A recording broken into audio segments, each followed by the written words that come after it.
Out பண்ணிட்டேங்க. அட ஆமாங்க. ஹார்ட் பிரேக் பண்ணிட்டேன் ஒயிட்ஸ் கூட. இனி no more whites. Small changes creates bigger impact. Welcome to breakup with white series episode 1. இன்னைக்கு ஸ்பெஷல் வரகு பேட்டர் தாங்க. இந்த ஒரே ஒரு வரகு பேட்டர் இருந்தால் போதும், தோசை, இட்லி, குழி பணியாரம்னு எல்லாமே செஞ்சு அசத்திடலாம். அதுக்கு நம்ம ஒரு கப் வரகு எடுத்துக்கிறோம். எந்த கப்பில் வரகை மெஷர் பண்ணமோ அதே கப்பில் 1/4 அழகு உளுந்து எடுத்துக்கலாம். கூடவே 1 டீஸ்பூனுக்கு வெந்தயம் எடுத்துக்கலாம். அதே கப்பில் நம்ம 1/4 அழகு ப்ரௌன் ரைஸ் எடுத்துக்கிறேன்.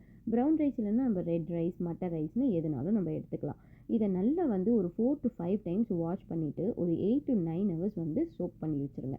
சோக் பண்ணதுக்கப்புறம் இது ஈஸியாக மிக்ஸி ஜார்லேயே, எஃபர்ட் ரொம்ப கம்மி தான், ஈஸியாக நம்ம அரைச்சி எடுத்துக்கலாம். அரைச்சி எடுத்தது ஒரு 4 to 5 ஹவர்ஸ் வெளியில் வச்சாலே நமக்கு நல்லா புளிச்சிரும். அது கூட சால்ட் ஆட் பண்ணி நம்ம இந்த மாதிரி கன்சிஸ்டன்சிக்கு ரெடி பண்ணலாம். இட்லி, தோசை, முட்டை தோசை, குழி பணியாரம்னு டிஃப்ரெண்ட்டாக ஒரே மாவில் நம்ம செஞ்சிடலாம். நம்மளோட ட்ரெடிஷ்னல் வேல்யூஸ் எல்லாம் இப்போ தாங்க புரியுது. ஹெல்த்தியர் லைஃப் ஸ்டைலுக்கு கன்வெர்ட் ஆகுது அவ்வளோ ஈஸி இல்லை. ஏன்னா நம்மளாம் தோசை, இட்லினே சாப்பிட்டு பழகினவங்க. பட் கொஞ்சம் கொஞ்சமாக முயற்சி செய்வோம். நம்ம ஹெல்த்தை பத்திரமா பார்த்துக்குவோம். அடுத்த எபிசோடு என்ன மில்லட் இருக்கும்னு கமெண்ட் பண்ணுங்கள். Until then, it's Rekha signing off. Stay tuned for the next episode. Thank you. Bye.